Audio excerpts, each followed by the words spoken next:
vient commencer cette émission. Une vidéo sur radio a le plaisir d'accueillir Neil Drost. Bonjour Neil. Bonjour. Alors racontez-nous là votre histoire. Vous avez travaillé un peu partout là, dans le Chablis, Muscadet, puis un jour, pof, vous avez posé les valoches dans le Léon. Tout à fait. J'ai une histoire un peu particulière. Ouais. J'ai commencé à Bordeaux en faisant mes études. 2009, je sors de l'école et je me suis dit, j'aime beaucoup les blancs, je vais essayer de vinifier le plus possible de blancs. D'accord. Donc, j'ai commencé dans le Muscadet. Je suis de Saint-Malo, c'était pas très loin. C'est un malouin. Voilà. Ah oui. On exporte beaucoup de vin en Bretagne, hein. Tout à fait, oui. On en consomme énormément, ouais. Avec modération, bien sûr. Et alors, donc, le Muscadet le Muscadet était pas loin de chez moi. J'ai pu tenter l'aventure là-bas. Et après, j'ai continué vers Chablis, la Bourgogne. Chez qui vous étiez? William Febvre. Très belle maison. Grande maison où j'ai vinifié la partie négoce pour eux, c'est ce millésime-là. Et ensuite, j'ai donc vadrouillé à droite à gauche et je suis tombé sur cette belle région qui est l'Anjou. Pas Que très vous loin connaissiez ou pas? Du tout, non. Je cherchais plutôt à m'installer, à planter de la vigne au Bretagne Sud. En Bretagne Sud. Voilà. Mais il y a des vignes sur l'île de Groix d'ailleurs. Il y en a un peu partout, oui. Il y a des Maintenant, il y en a dans le Finistère, le Morbihan, il y en a partout. 300 hectares dans les Hauts-de-France. C'est plus la Bretagne, mais enfin c'est. Voilà. Et ça donne quoi le vin breton? Parce qu'on faudrait qu'on invite un jour un vigneron, tiens. Et ben, il y a le domaine des longues vignes, par exemple, à Saint-Jean-des-Guérets, Saint-Malo. J'ai goûté quelques cuvées, c'était très C'était bien très bon. fait, Quoi. Mais il n'y a pas de raison, Hélène. Hein. D'ailleurs, on peut faire en Normandie, les très bons vins aussi, Absolument. les arpents du soleil. Quoi. Oui, mais les arpents du soleil, ça fait très très longtemps. Mais 95, il y a un domaine plus récent qui s'est monté à Bardeville-Carteret, dans la Manche, vraiment, côté Cherbourg, il y a peut-être 8 ans maintenant. Donc ils doivent produire depuis 4 ans. C'est pas mal du tout. C'est vraiment blanc, pas mal. Rouge, les deux. Et vraiment, si haut dans la Manche, on ne s'attend pas à ça. On est à 20 minutes de Jersey, on ne s'attend pas à ça. Oui, ça passe. Nils, donc Soufignoble, comment vous l'avez trouvé? Bouche à oreille, vous avez pris un prestataire? Donc ça faisait quelques années qu'il était à vendre. Pourquoi? Parce qu'il y avait des beaux stocks, des jolis stocks de liquoreux des années 95 à 2018. Alors que c'est tellement bon les liquoreux. Voilà. Ben oui, c'est fabuleux et ça se vend pas. Qui malheureusement aujourd'hui périclite un peu, mais vous avez toujours les stocks? J'ai les stocks et on en vend quelques-unes, on débouche régulièrement. Et on voit que dans le temps, ça bouge pas. Les bouchons, en plus, sont magnifiques. Ça va tenir encore facilement 10-15 ans. Oui, puis vous avez racheté donc, le domaine de Philippe Delévaux, qui était un très, très grand nom des moelleux, des liquoreux de Loire. Voilà. Donc, moi, j'ai fait des dégustations fabuleuses là-bas dans les années 90 et 2000. Bon, j'étais très, très petite, puisque je suis toujours très, très jeune. Oui. Mais non, vraiment, ce sont des bouteilles extraordinaires. Donc, acheter les vins de Loire secs, mais allez-y, lâchez-vous sur les moelleux et les liquoreux. Avec le salé, ça marche très bien aussi. N'attendez pas le dessert. Bien sûr. À table. Et puis même certains plats exotiques aussi, peut-être. Bien sûr. C'est Nils. Vous avez changé de nom? Nils, toujours Nils. Non, oui, le domaine. Oui, il s'appelle Drost aujourd'hui. Pourquoi Drost? Parce qu'on est parti sur une philosophie complètement différente de celle des Delévaux. Ils faisaient beaucoup de rouges et des liquoreux. Nous, on fait très peu de liquoreux et surtout des blancs secs c'est ça. avec le chenin, ce qui est magnifique. Ça valait le coup de changer le nom parce que s'il avait déjà une notoriété. Le style est différent. On est vraiment sur un produit. On était déjà sur la biodynamie et le respect de la nature. Là, on est vraiment sur très peu d'entrants dans les cuvées, des élevages très longs. On est sur des vins vraiment de longue garde et surtout on est sur des cuvées parcellaires. Alors qu'avant lui, il mélangeait en gros. On a un peu tout là. Il prenait les liquoreux d'abord et ensuite venaient les secs. Et nous c'est plutôt l'inverse. On prend d'abord les secs et s'il reste un peu de raisin, on fera des liquoreux avec. Hélène. Oui, et puis c'est sympa d'avoir votre nom aussi, d'être chez vous finalement, parce que le domaine Philippe Delévaux c'était très très connu, mais d'abord c'était très connu, comme on l'a dit, des amateurs, des amateurs de moelleux et de liquoreux, et puis vous vous appelez Nils Drost, donc le domaine aussi, ça me paraît pas anormal.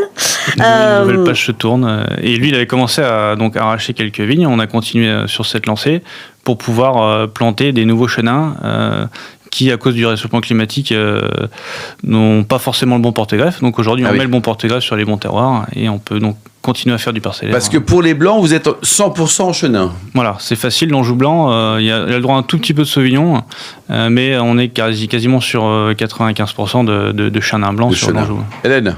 Alors, vous avez justement une parcelle, vous aviez commencé à en parler à l'instant, de 88 arts de chenin, donc planté franc de pied. Voilà. Donc, racontez-nous ça, parce que tout le monde ne sait pas. Franc de pied, qu'est-ce que c'est que le franc de pied? Comme en plus, c'est le nom d'une de vos cuvées, là, il faut absolument raconter.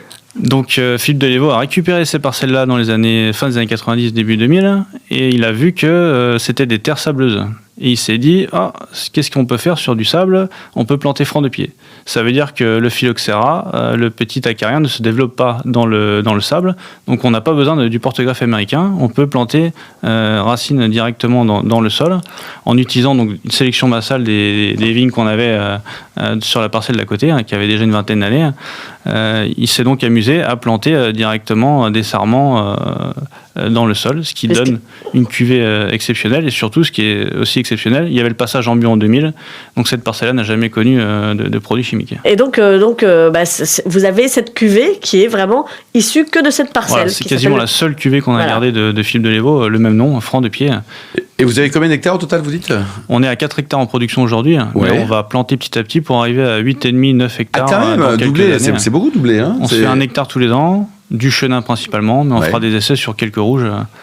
La gamme de prix, ça va de combien On commence Nils avec le pavillon à 16 €, et on finit avec le franc de pied, on fait des tout petits volumes, 70 €. 70 €. Parce qu'on est sur 1000 bouteilles, 1500 bouteilles sur quasiment 1 hectare, c'est vraiment ridicule comme rendement.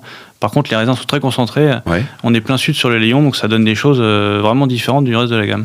Et comme type de gastronomie, qu'est-ce qu'on peut associer ? Parce que c'est pas naturel, c'est pas évident non plus. Hein. On en parlait tout à l'heure de bonnes petites choses. Qu'est-ce que vous nous conseillez, Nils, quand vous allez nous inviter avec tous les auditeurs d'Invino Sud Radio ? Alors, dans l'Anjou, on fait des plats en sauce, les typiques. Et sur le franc de pied, on peut vraiment associer des choses un peu plus complexes, vraiment des repas de gastronomie.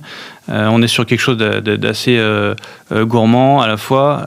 Aussi le côté acide du chenin qui prend un peu le dessus, qui permet de nettoyer la bouche. Donc des plats assez consistants peuvent faire l'affaire. Mais concrètement, 2-3 plats par exemple ? Alors, je peux citer blanquette de veau, par exemple. Bon, on va appeler Ombretta, votre épouse, parce que là, j'ai l'impression que vous séchez un peu. Et pour elle, ce sera plutôt des plats mauriciens, et des plats épicés passent très bien aussi avec le chenin, où on a un peu de sucre résiduel de temps en temps, donc on peut vraiment faire des mariages sympas avec des plats exotiques, épicés. Edette, vous voulez dire quelque chose ? C'est chouette. Oui, parce qu'effectivement, tout à l'heure, on parlait d'accord mets et vins avec des vins moelleux ou liquoreux. Là, ce que fait Nils, c'est essentiellement des vins blancs secs. Donc, même si on a cette rondeur du chenin, on a toujours une tension aussi, on a toujours beaucoup d'énergie dans le chenin. Donc, en effet, c'est pour ça que Nils parlait de blanquette de veau. Un plat en crème comme ça, qui enrobe un peu l'acidité, l'énergie du chenin. Ça marche, quoi. C'est toujours magnifique. Température de service, vous voulez conseiller à combien là, pas trop frais quand même. Minimum 8 degrés sur certaines cuvées, avec un peu d'alcool. Et 8 degrés, vous dites ? Minimum, oui. C'est froid, non ? C'est froid, oui. Pour les cuvées un peu puissantes, on est 14,5 degrés. Entre 8 et 14. Et on va dire entre 12 degrés, pour pas que ce soit trop chaud non plus, sur certaines autres cuvées qui ont besoin d'un peu plus de chaleur. On arrive au printemps, donc après les températures montent vite. Bon, très bien. Et le potentiel de garde dans ces cas-là pour des vins blancs secs, on a vu des siècles et des siècles pour les Léons, mais pour les secs. Domaine Drost, c'est encore jeune, on l'a créé en 2021, la première cuvée est 2021. J'ai pas encore de retour. En tout cas, les 2021 se goûtent encore très bien aujourd'hui. Et surtout, oui, on est sur des gros potentiels. Vu les belles acidités, les beaux degrés d'alcool qu'on a aujourd'hui, on peut les garder quand même très très longtemps. Et vous voulez continuer parce que déjà doubler la taille, c'est déjà un beau challenge, passer de 4 à 8, quoi. L'idée, c'est de continuer un peu ou de s'arrêter là ou d'avoir une gamme différente, quoi. J'irai pas chercher très loin les terres. Si autour il y a des terres qui se libèrent, on ira les occuper. Le but, c'est quand même de pouvoir travailler avec le tracteur. Voilà, de pas aller trop loin. La biodynamie reste sur un seul tenant, c'est quand même beaucoup plus pratique à travailler. La grande question, c'est quand même, est-ce que vous avez encore le temps de jouer au golf ? Ça, non. J'ai Quel handicap pas beaucoup le temps. J'étais autour de 0. Ah, vous étiez pro là, mais vous foutez rien dans la ville, c'est pas possible. Non. Effectivement, Nils était professionnel. Et là, vous avez un golf sympa près de chez vous ? Et là, il y en a pas mal, mais bon, faut faire 30 minutes de route minimum, donc j'ai pas beaucoup de temps devant moi. J'ai joué la dernière fois il y a 3 ans. Mais avec 0 quand même, c'est génial, non ? Oui, mais avec un vignoble en biodynamie et 2 enfants qui ont 1 et 4 ans, c'est compliqué. Il y a une adresse, un site, des infos peut-être, Hélène ? Oui, bien sûr, c'est domaine-drost.com. Merci beaucoup Nils, merci Hélène Pio. On se retrouve dans un instant avec le Vino Quiz pour gagner plein de jolis cadeaux en jouant sur invinoradio.tv.